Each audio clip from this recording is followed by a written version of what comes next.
Hello guys, welcome to my channel. তো আজকে আমি এক্সপ্লেন করব ডেমন স্লেয়ারের এপিসোড নাম্বার 6। তোমরা যারা আগের এপিসোডগুলো দেখোনি সেগুলোর লিঙ্ক আমি ডেসক্রিপশনে দিয়ে রাখবো, সেখান থেকে দেখে নিতে পারো। সো আর দেরি না করে শুরু করে দিচ্ছি ভিডিও।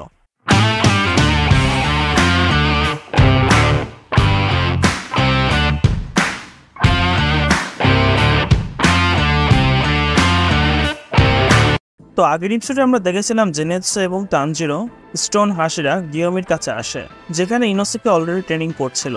গিয়োমি তাদের দুজনকে বলে যে শরীরের লেগস এবং হিপস এই দুইটা সব থেকে গুরুত্বপূর্ণ জায়গা, যেটা শরীরকে মজবুত করে, যার ফলে আমরা শক্তিশালী অ্যাটাক এবং ডিফেন্স করতে পারি। তো এখানে 3 রকমের ট্রেনিং দেওয়া হয়। তো ফার্স্ট হচ্ছে তাদেরকে এই ওয়াটারফলের নিচে দাঁড়িয়ে সেটার প্রেশারকে সহ্য করতে হবে। সেকেন্ড ট্রেনিংয়ে এদের বড় বড় কাঠের গুঁড়িতে তুলে হাঁটতে হবে, এবং থার্ড ট্রেনিংয়ে এদের বড় একটা পাথরের টুকরাকে ঠেলে সরাতে হবে। গিয়োমি ট্রেনিংয়ে এদেরকে শুধুমাত্র এই 3টা সিম্পল টাস্ককে পূরণ করতে হবে। সে আগুনের ট্রেনিং এদেরকে দিয়ে করাবে না, কারণ এতে অনেক ঝুঁকি আছে।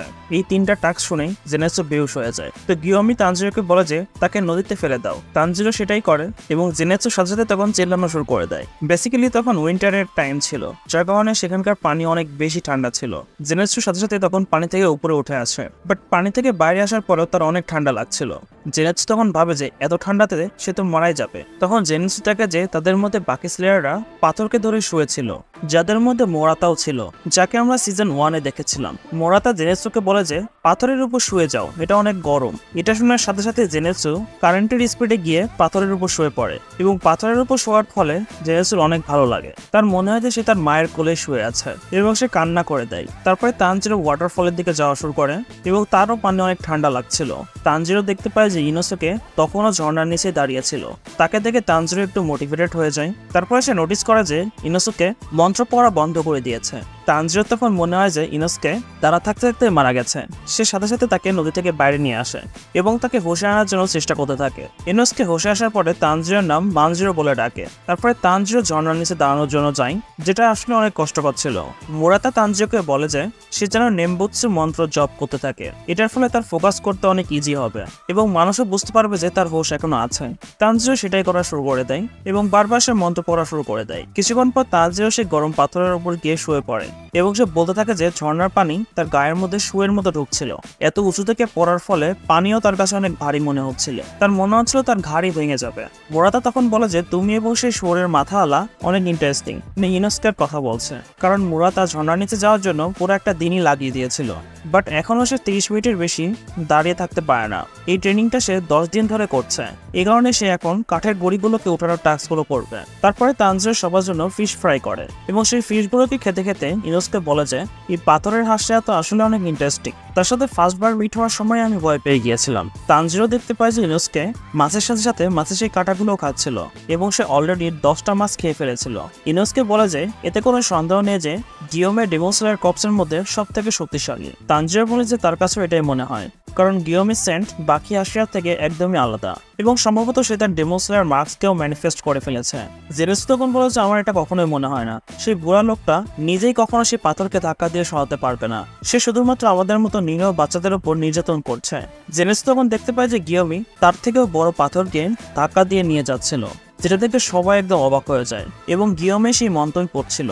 তানজিরো তখন বলে যে গিয়োমি কত স্ট্রং, আমিও কি তার মতো হতে পারবো? এটা শুনে জেনেৎসুর মাথা নষ্ট হয়ে যায়, এবং সে তানজিরোকে মারতে মারতে বলে যে তুমি কি পাগল হয়ে গেছো? তোমার এবং তার সাইজ দেখেছো? সেই লোকটা একটা ভাল্লুকের মতো পড়ে, তুমি তার সামনে একটা ইঁদুর, তুমি কখনোই স্ট্রং হতে পারবে না তার মতো। খাবার শেষ করে ইনোসুকে বলে যে সে খুব দ্রুত ট্রেনিংকে শেষ করে নেবে।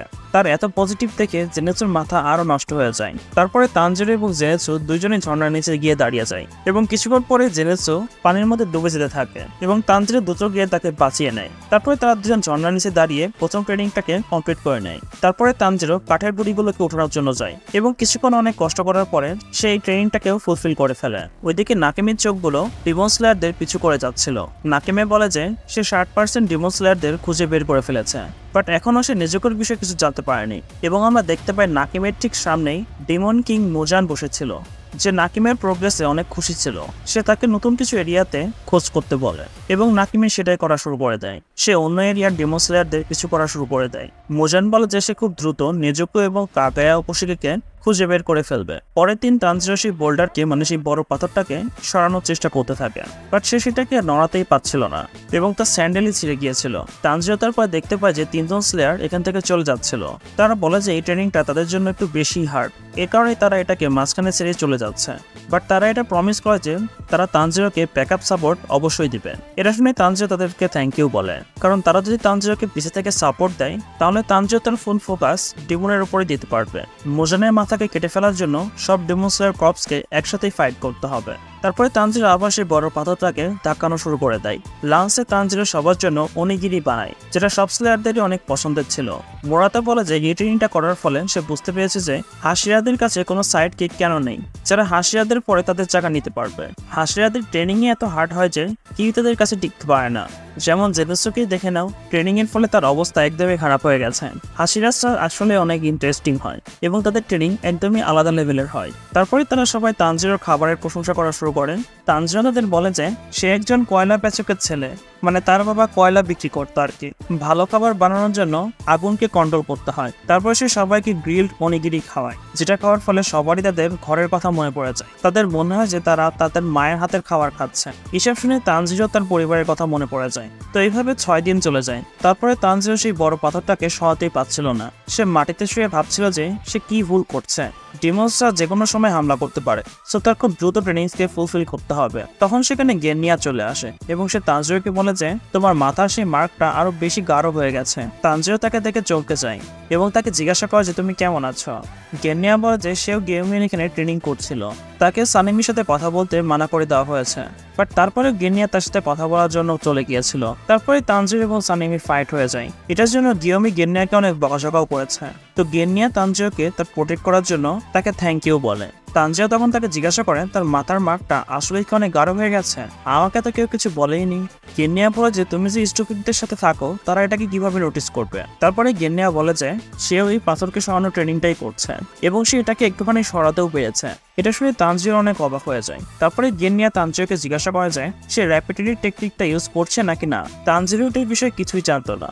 গেনিয়া বলে যে গিয়োমি এতটাও ভালো টিচার না, তোমার তাকে দেখেই শিখতে হবে। গেনিয়া বলে যে হাই কনসেন্ট্রেশনে পৌঁছানোর জন্য এদের কিছু অ্যাকশনকে বারবার রিপিট করতে হবে, যেমন গেনিয়া সবসময় নেমবুৎসু মন্ত্র পড়তে থাকে। তানজিরো তখন হাসতে হাসতে বলে যে গিয়োমিও সবসময় নামো নামো করতে থাকে। ওইদিকে আমরা দেখতে পাই গিয়োমি একটা গাছের পিছে দাঁড়িয়ে তাদেরকে দেখছিল। তারপরে গেনিয়া সেখান থেকে চলে যায় এবং তানজিরো তারপরে আবার সেই পাথরকে ধাক্কানো শুরু করে দেয়। র্যাপিডেড অ্যাকশন করার ফলে শরীরের সব কানেকশন খুলে যায়। গেনিয়া ব্রিথিং টেকনিক পায় না, বাট র্যাপিডেড অ্যাকশন করার ফলে সেই বোল্ডারকে সরাতে পেরেছে।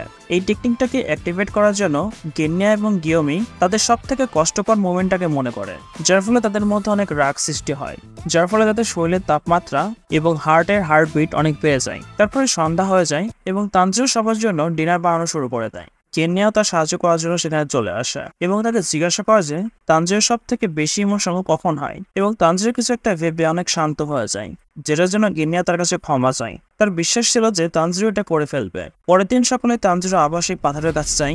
সবার ফার্স্টে সে তার মরে যাওয়া ফ্যামিলিকে মনে করতে থাকে। তারপরে সে রেনবিকুর বলা অনেক কথাকে মনে করতে থাকে, এটাই যে তোমার মনের আগুনকে জ্বালিয়ে রাখো। যার ফলে আমরা দেখতে পাই Tanjiro demon slayer mark manifest হওয়া শুরু করে দেয়। বাট তারপরেও তানজিরো সেই বোল্ডারকে সেই পাথরকে সরাতেই পারছিল না।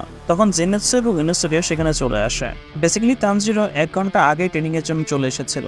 তারপরে তানজিরো সেই প্রসেসটাকে বারবার করা শুরু করে দেয়, যার ফলে তার শরীরে অনেক শক্তি চলে আসে এবং ডেমন স্লেয়ার মার্কও অ্যাক্টিভেট হয়ে যায়। তারপরে তানজিরো আস্তে আস্তে করে সেই বোল্ডারকে ধাক্কা দেওয়া শুরু করে এবং সেই পাথরটা কিন্তু সরেও যায়, যেটা দেখে জেনেৎসু এবং ইনোসুকে একদম অবাক হয়ে যায়। তারপরে তানজিরো সেই পাথরটাকে কোনো থামা ছাড়াই ঠেলে যাচ্ছিল। অন্যদিকে আমাদের মোজানকে দেখানো হয়, সে ভাবতে থাকে যে তার এখন কি করতে হবে, তুমি দেখতে কেমন অভিবাসী এবং তোমার প্ল্যান কি। তারপরে এপিসোডটা এখানে শেষ হয়ে যায়। তো গাইস, এই এপিসোডে মাঙ্গার ফুল একটা চ্যাপ্টারকে খুব ভালোভাবে কভার করা হয়েছে এবং এখানে অনেক কমই নতুন সিন ছিল। তো তোমাদের এপিসোডটি কেমন লেগেছে আমাকে কমেন্টের মাধ্যমে অবশ্যই জানিয়ে দাও, এবং ভিডিওটি যদি ভালো লেগে থাকে অবশ্যই ভিডিওতে লাইক করে দাও এবং চ্যানেলকে সাবস্ক্রাইব করে দাও। দেখা হচ্ছে নেক্সট ভিডিও নিয়ে। Till then tata, bye by.